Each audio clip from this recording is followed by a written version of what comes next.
How's it going, everyone? Welcome back to the channel and welcome back to another video. Now for today's video, I want to talk about the Specialist in Battlefield 2042. Now the beta has come and gone. We all got our hands on the game and we got to experience the Specialist firsthand. And since we all got our hands on the beta, there has been a wide variety of different reactions from the community. Some good, some bad, some are just completely tearing DICE a new one. If you check out the subreddit for Battlefield or Twitter or anywhere, you will find just a massive amount of backlash because people are not happy with the Specialist. And I don't really like the idea of Specialist myself. I was cautious about the idea before I even got to play the beta, and now that I've played all 4 days of the beta, I am not a fan of the Specialist either. I don't like the fact that they took what made Battlefield and now they're kind of switching it up and making it more like Call of Duty, and a lot of veteran Battlefield players are not liking that either. One of my biggest gripes with the game is that in old Battlefield games, you know, it felt immersive. When you played as a soldier and died, you could just respawn as a new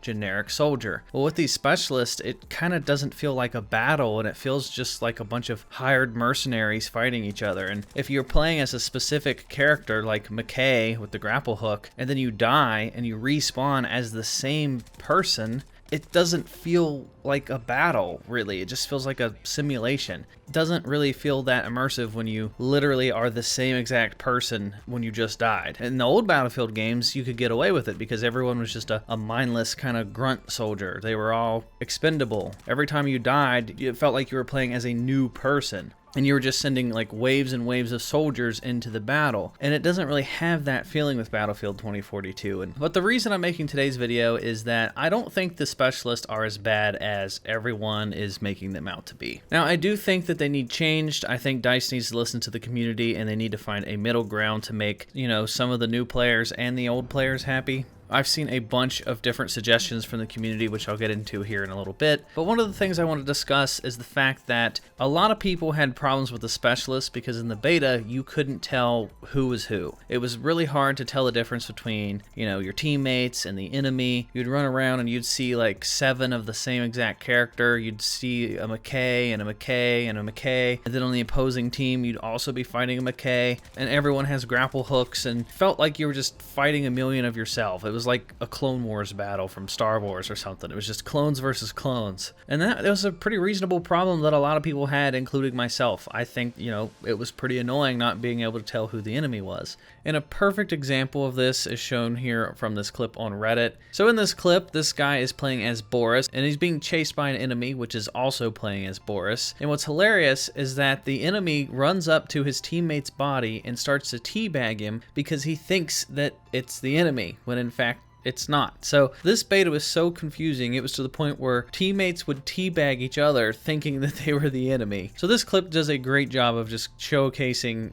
how bad the problem actually is. But I don't think this is going to be a problem in the final product. Because you gotta think, I mean, this is just a beta. We only had access to 4 different Specialists. When the full game comes out, there's going to be a lot more Specialists that the game has to offer.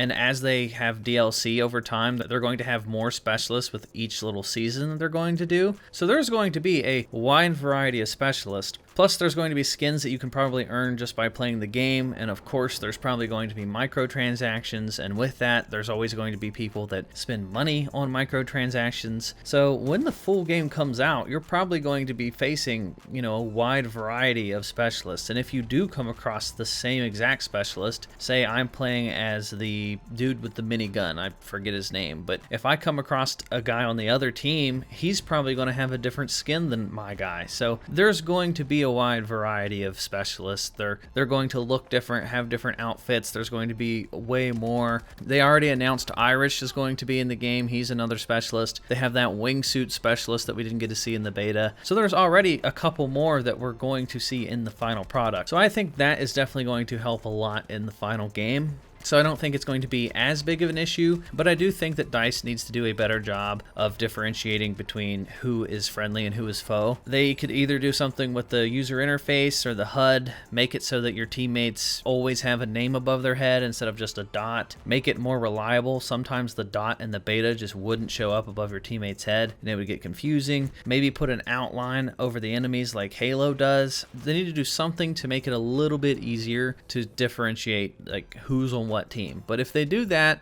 I think a lot of people are going to be more open to the idea of these specialists if everybody looks different and there's a wide variety of specialists and whatnot. So I don't think specialists are going to be as bad with the full release. Now, there's actually been a lot of community suggestions, and some of them are really, really good, and I hope DICE listens to the feedback. Here's an example. This was pretty popular on Reddit. This user took some time in Photoshop and just photoshopped the outfits of all the specialists that were in the beta and had just like an American version and then like different versions for each faction. For example, you have McKay. He has 2 different versions here, 2 different weapons. I mean, you can obviously tell the difference between these two. They would have the same exact abilities, but depending on what faction McKay would be on, he needs to look completely different. And I agree 100% with this idea. I think this is a great example of like how to make it easier to determine who's on what team. And he did the same thing for all the classes. Like they have Casper, different versions of Casper. He looks different depending on what team he's on. I think that's a really great idea. It looks really cool. Same thing for the dude with the minigun. He has Bob and Boris. And then he also did an example for the medic, which also looks pretty badass wearing that cool tactical helmet. I think that's just a really cool idea. So hopefully DICE either does something like that, or another example that I've seen in the community is this picture of this chart. They have just a bunch of different classes: assault, support, engineer, and recon, and then all the specialists will fall under those categories. And then they also give you the option under this little bracket of having just a generic assault, support, engineer, recon.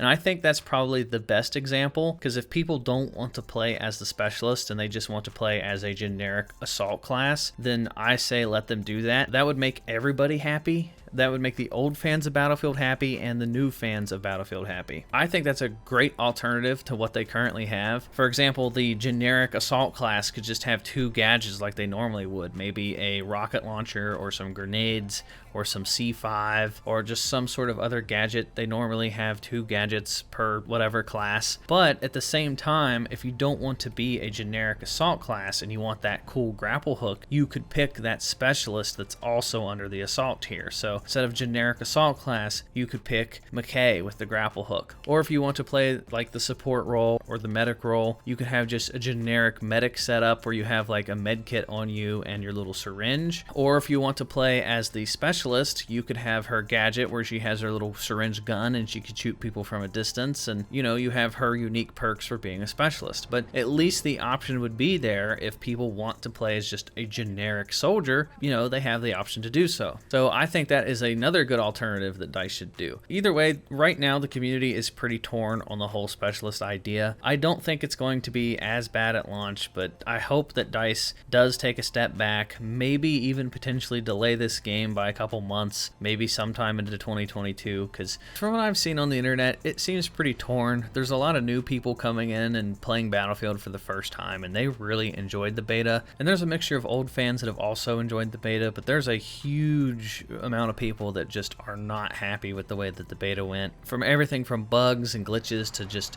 mechanical changes. Either way, I don't think a delay would hurt anything. If they do decide to delay the game, I think that will help everybody in all scenarios. They can iron out some more bugs and glitches. The ones that are happy with the state of the game right now would be happy with more bugs and glitch changes, I'm sure. Those old veteran fans of the game, if they make some changes to accommodate them, I mean, I think delaying the game is the best outcome where they can make the most amount of people happy. If they release the game in a state similar to the beta, I don't think it's going to go very well for Battlefield 2042, and I think we're going to get another Battlefield 4 or Battlefield 5 situation where it was very hated upon launch, and then they're going to have to work for 1 to 2 years to get the game into a state where fans finally enjoy the game. But I guess we'll just have to wait and see. Hopefully DICE is lurking in the subreddit and they are actually listening to some of the suggestions, and hopefully they're going to make some changes for the better. But let me know what you guys think of the specialist down in the comment section down below. I want to hear all your guys' thoughts and opinions. If you guys want to join the conversation, you can join the channel's Discord. The link is down in the description. If you guys want to follow me on Twitch, I stream there pretty often. I stream at SwanyPlaysGames live. And if you're new here, hit the subscribe button, hit the bell for notifications. I'm going to be covering a lot of Battlefield 2042 here going forward. And that is going to do it for this video, everyone, and I will talk to you all next time.